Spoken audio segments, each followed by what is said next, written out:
It was a moment like any other for many young women back in the early 1900s. They would arrive at the Oklahoma College for Women campus eager to make a difference for themselves and for the women of their generation. But for this particular woman, Mary Thompson of Tishomingo, that journey began in 1915 by walking up the steps at Trout Hall for the very first time. And nearly 100 years later, Mary Thompson, who is now internationally known as Thompson Fisher, is forever memorialized for her contributions to American Indian identity and Oklahoma culture. In a depiction of her heritage and her likeness, a statue was installed and dedicated at the USAO campus. After we're all long gone as active participants in this world, Thompson will stand on this spot, saying to those who come to gaze on her, this is who we have been, this is who we are, and this is where we are going, and it's a journey well worth joining. In a ceremony this spring, many statesmen, educators, and community members gathered to dedicate this beautiful bronze statue that stands 1.5 normal size in front of the very steps she climbed nearly a century ago. Stories about Thompson and the dedication she had to her heritage were in full bloom during the ceremony, including those from her great-nephew, U.S. Congressman Tom Cole. You know, obviously, a lot of people here know Thompson in a lot of different ways.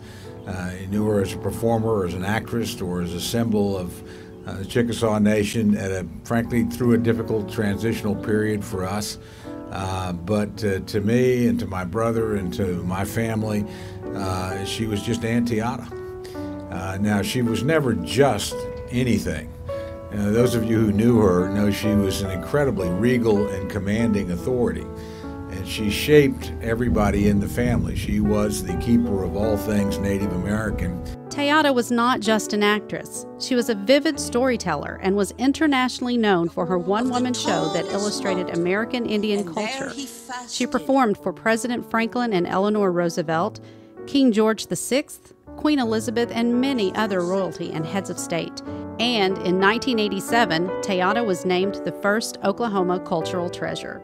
Her great-nephew recalls many times as a child listening to his mother and his Aunt Thompson tell story after story. Next to my mother, Thompson was probably the most important, maternal figure, if you will, in my life. But much more than that, to see somebody who I think, began on this campus an epic personal journey that lasted 80 years after she left, and where she literally touched millions of people all over the world, and to come back and see that not only remembered but honored and enshrined in this way is an extraordinarily special moment. Chickasaw Nation Governor Bill Anatubby affirmed Congressman Cole's assessment of the ceremony's importance. She was a great inspiration to everybody that she came in contact with. But as far as the tribe is concerned, and as far as the family is concerned, this day is extremely important because while we try in many ways to cause people to remember Thompson,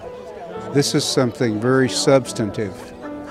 It is a likeness of her right here on the university where she graduated, in a place that she loved and really was part of why she was able to do what she did.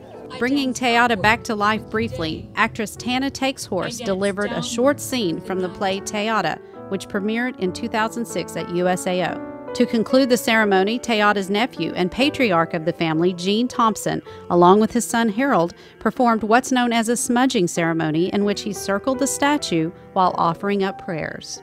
Thompson talks of his personal experiences with his Aunt Thompson. Today was just kind of flooded back memories of my childhood of coming to OCW. Nationally recognized artist John Hare researched Thompson's story and realized he wanted to be the one to sculpt her because of what she did, who she was, and what all she represented. I was just fascinated by Thompson Fisher and what she had done with her life. I wanted to show her in the act of storytelling because that's what she was, a storyteller. She was an incredible woman. I was very impressed with what she did with her life. She was courageous. Against all odds, first of all being Native American, second of all being a female in this country at a time when, females weren't supposed to be seen and not heard. The sculpture itself was admired by everyone.